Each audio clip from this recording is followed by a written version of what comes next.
The symbolism of the tower.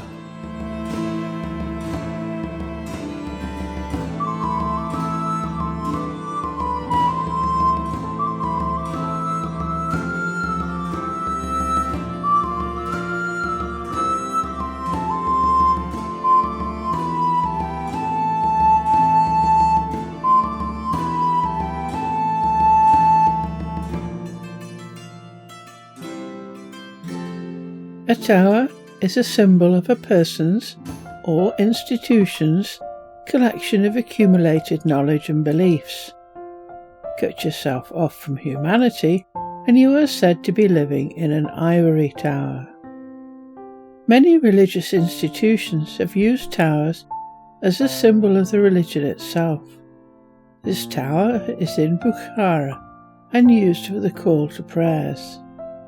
And towers are a practical means of finding a religious building. This is Boston Stump in the UK. Rarely do they exceed a few stories in height, and some are very modest. This is in Ireland. Their aim is to symbolise a reaching for heaven, a wish to be near a god or the gods, from which grace, inspiration, wisdom, healing, help, and bliss may descend. The towers of creative people. Some poets, artists, and writers have also created real towers in which to work and feel closer to heaven. W.B. Yeats had a tower, Thor Ballylee in County Galway, Ireland, and he did a lot of his writing there, including the poem called The Tower. The Tower, W.B. Yeats, 1865 to 1939. I pace upon the battlements and stare on the foundations of a house, or where a tree, like a sooty finger, starts from earth, and sends imagination forth under the day's declining beam, and call images and memories from ruin or from ancient trees, for I would ask a question of them all. Before that ruin came, for centuries, rough men-at-arms, cross-gartered to the knees, or shod in iron, climbed the narrow stairs, and certain men-at-arms there were whose images, in the great memory stored, come with loud cry and panting breast, to break upon a sleeper's rest, while their great wooden dice beat on the board. Pieter Sackville-West, the English garden designer, novelist, poet, and prolific letter writer, and her husband, Harold Nicholson, a diplomat and diarist, had a separate tower built in the grounds of their house at Sissinghurst. Pieter wrote in the tower and had a complete library and study there. Pieter Sackville-West. And so it ends. We who were lovers may be friends. I have some weeks in which to steel my heart and teach myself to feel only a sober tenderness, where once was passion's loveliness. I had not thought that there would come your touch to make our music dumb, your parting touch upon the string that still was vibrant, still could sing. You took me weak and unprepared. I had not thought that you who shared my days, my nights, my heart, my life, would slash me with a naked knife. Pictish and Celtic round towers. Round towers are believed to date from the 5th to the 7th centuries AD. Many believe them to be far older. About 25 intact towers and the remains of another 43 can be found in Ireland and seem to map to constellations. They're usually beautifully built, with high-quality masonry, a conical top, but virtually no windows. These towers had a practical purpose. They are generally found on telluric hotspots, places where telluric currents converge, and are made of paramagnetic stone. They were used to concentrate the energy from the sun and the telluric currents.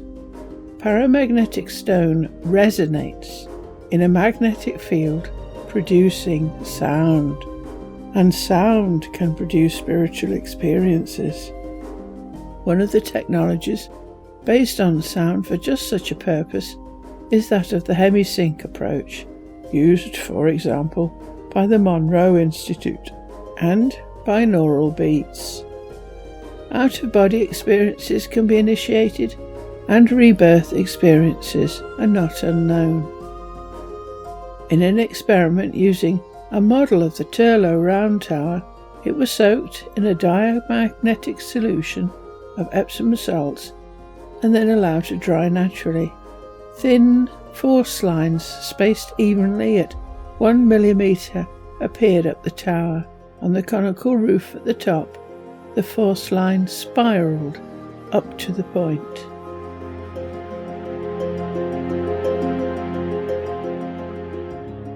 At certain heights up the tower, the force lines became much thicker bands. These correlated precisely with the floor levels in the actual tower. So some towers were places to get a spiritual experience, and this may be one of the meanings of the tarot card, the tower, but not the rectangular-shaped towers, as these may not produce the same effects.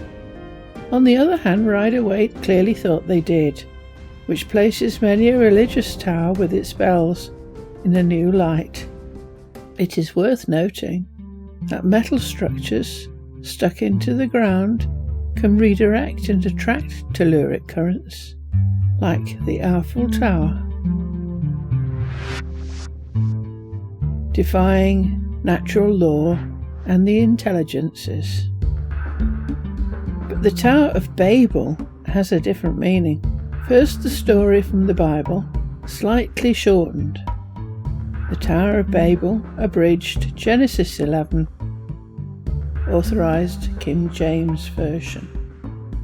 And the whole earth was of one language. As they journeyed from the east, they found a plain and dwelt there. And they said, "Let us build us a city and a tower whose top may reach unto heaven." And the Lord came down to see the city and the tower, and said, "Behold, the people have one language, and this they begin to do, and now nothing will be restrained from them, which they have imagined to do. Go to, let us go down, and there confound their language, that they may not understand one another's speech." So the Lord scattered them abroad, from thence upon the face of all the earth, and they left off to build the city. In essence, instead of reaching towards God in order to get better instructions, they challenged his power and tried to build a symbolic edifice to do so. It is stating, in symbolic terms, that we are capable of reaching great heights via means other than spiritual input and output, through knowledge and cleverness, rather than through spiritual pursuits. But a challenge like that does not go unnoticed, and this sort of pride goes before a terrific fall. Indeed, the great institutions, with their massive tree structures of people, headed by an ever more remote power-mad set of politicians or business leaders, is due for an almighty shock in the not-too-distant future, as Yertle the Turtle found out, and all it took was a sneeze of Iris, maybe.